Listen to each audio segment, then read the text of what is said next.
Panorama group, जो सोचता है वो करता है। आपके अपने सपनों का आशियाना। माननीय सदस्य श्री राजेश रंजन जी। सभापति महोदय जी, मैं शुरू करूंगा। प्रधानमंत्री जी का 2 महीना मात्र बचा है जन्मदिन को, और उन्होंने सबसे पहले विश्वकर्मा योजना, एक उनकी जो बहुत बड़ी आम आदमी, मोची, निषाद, मलाह ऐसे वर्गों के लिए यह योजना लाई गई। हम शुरू करेंगे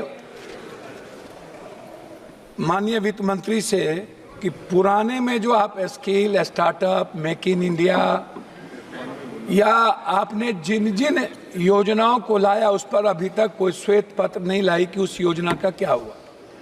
आपको रघुराजन जी के ऑडिट रिपोर्ट को भी देखना चाहिए। उसके बाद भी जो रिपोर्ट आई उस पर भी आप कभी इस सदन में आप नई योजना लाते हैं, नया बजट लाते हैं, पुरानी बजट पर कभी चर्चा नहीं करते हैं कि उस पर कोई इम्प्लीमेंटेशन हुआ या नहीं हुआ, उस पर कोई ध्यान दी गई कि नहीं।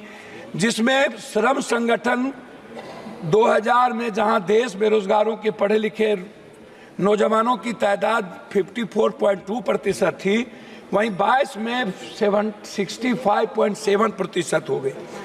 मेरा सीधा इस पे है कि जब आपने 13,000 करोड़ रुपया एक विश्वकर्मा योजना पर लाया, या जब आप कहते हैं कि मैं नौकरी के लिए 400 घराना, 400 बड़े कॉरपोरेट को मैंने कहा है कि आप बेरोजगार लड़कों को 5,000 अनुकंपा पर आप इसको इंटेंसिव दीजिए।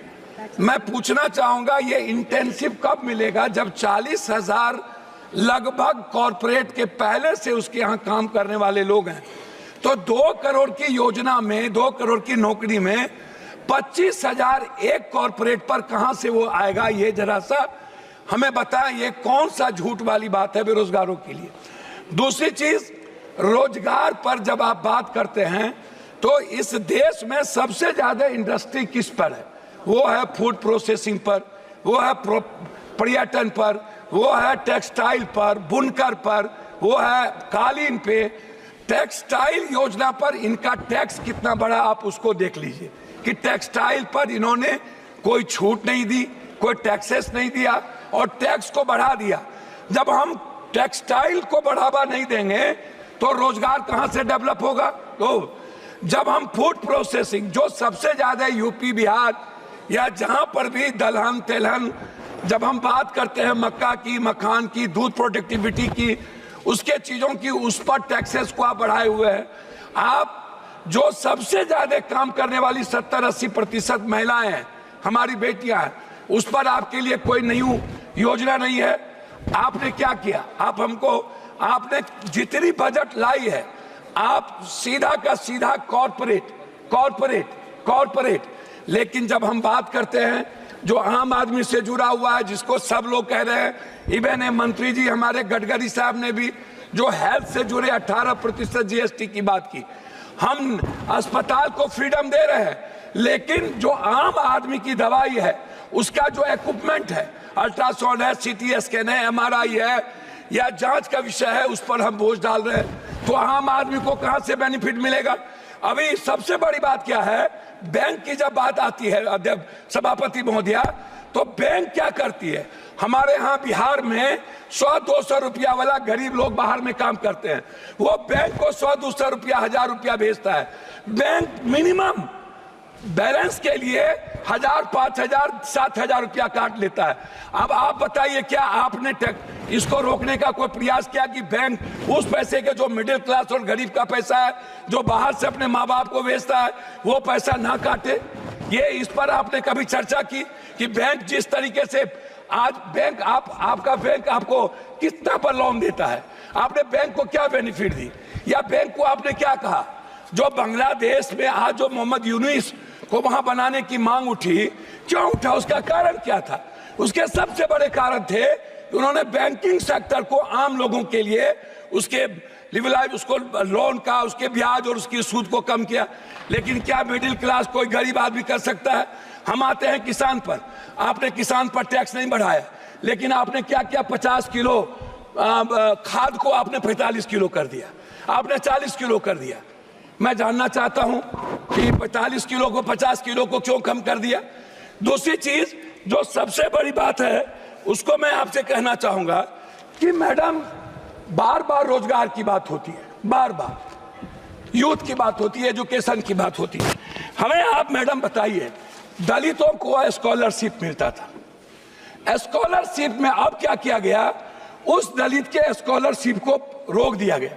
कहा गया पहले तुम एडमिशन लो, 60% जब तुम्हारा, मैडम मैं आ रहा हूं, 60% जब तुम्हारा होगा अटेंडेंस तब हम तुमको स्कॉलर देंगे।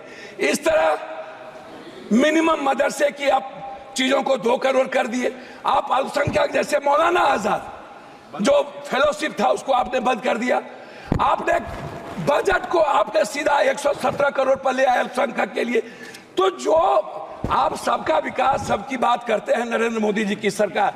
मेरा मैडम लास्ट है बिहार से। बिहार सरकार ने लगातार बिजली को लेकर के वन नेशन, जैसे वन नेशन वन एजुकेशन की बात उठती रही, वन नेशन वन हेल्थ जो हमारे राजस्थान की सरकार ने किया, बिहार सरकार ने 4 चीज आपको भेजा है। एक भेजा है वन नेशन वन टेरिटरी बिजली पर जो सबसे ज्यादा मांगा, 4000 करोड़ रुपया बिहार सरकार पर अब ज्यादा बोझ पड़ता है। धन्यवाद।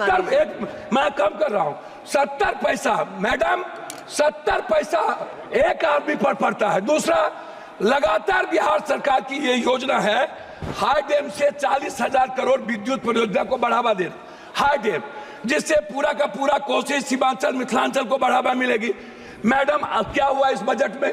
क्या आपने नेपाल सरकार से बात करके आपने हाई डैम बनाने की परियोजना की? एक तीसरा चीज बिहार सरकार ने कहा है कि हमको 15 लाख कर रहा हूं, एक मिनट लास्ट कर रहा हूं मैडम, एक मिनट। बिहार सरकार ने कहा है कि हमको उद्योग को बढ़ावा देने के लिए हमको 15 साल आप जीएसटी माफ कर दीजिए ताकि हम अपने डेवलप करें। आपका हमको नहीं चाहिए, चाहे डालमिया नगर, हमको आईएम की बात हमने किया पूर्णिया में, हमने आईटी की बात किया पूर्णिया में, कोसी सीमांचल में हमने बात की, मक्का और मखान पर फैक्ट्री की, आपने वो नहीं किया। तो आप उल्टे ही सारे के सारे मिडिल क्लास के पर जीएसटी का बोझ डाल दिया, आपने युवाओं पर, गरीबों पर बोझ डाल दी, आपने किसानों पर बोझ डाल दिया, लेकिन आप कॉर्पोरेट को सपोर्ट करते रहे। अब हम लोग को बोलने के लिए पहले आप खड़ा कर देंगे। लास्ट कर रहा हूं, हमको 30 सेकंड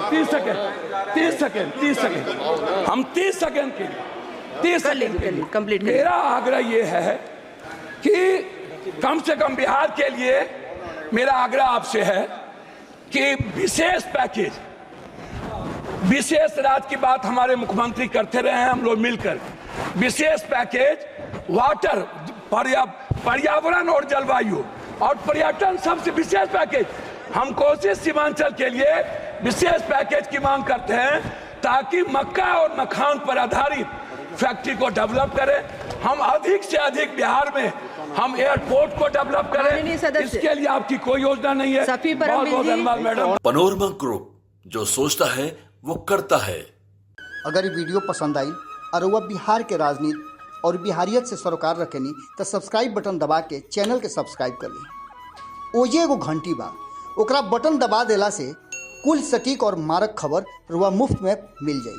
अगर रुआ पत्रकारिता के हमनी के नया प्रयोग में सहयोग कर चाहतानी तो ज्वाइन बटन दबा दी। पेटीएम नंबर नोट कर ली 9386816700। धन्यवाद।